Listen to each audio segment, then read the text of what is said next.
People అందరూ ఎలా ఉన్నారు? నేనైతే చాలా బాగున్నాను. ఏంటి ఎక్కడికో వెళ్తున్నారు అని అనుకుంటున్నారు కదా, ఇవాళ మా అత్తయ్య వాళ్ళ ఇంటికి వెళ్తున్నాం అనమాట. వాళ్ళ 25th వెడ్డింగ్ యానివర్సరీ ఇవాళ.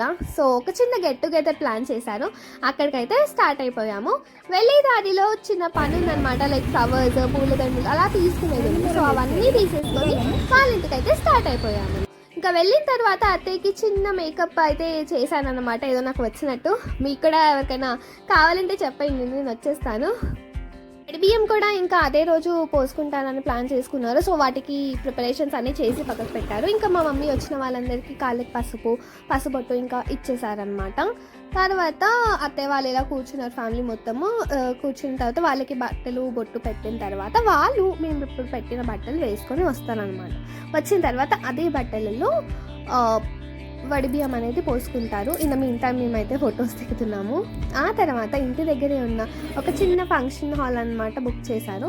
ఇంకా అక్కడికి వెళ్ళి ఫొటోస్, అలా చిన్న కేక్ కటింగ్ అలా జరిగింది. ఈ మూమెంట్స్ అన్నీ చూస్తుంటే వాళ్ళ పెళ్లి రోజు గుర్తొచ్చిందనమాట. చాలా బాగా ఎంజాయ్ చేశారు. ఫోటోగ్రఫీ కూడా చాలా కోఆపరేట్ చేశారనమాట. వాళ్ళకి సేమ్ వాళ్ళ పెళ్లిలో ఎలా ఫీల్ అయ్యారో అలా ఫీల్ అయ్యారు. లాస్ట్కి ఇంకా మా చిన్నారితో ఒక ఫోటో దిగేసి మా ఫ్యామిలీ అంతా ఒక ఫోటో దిగేసామన్నమాట.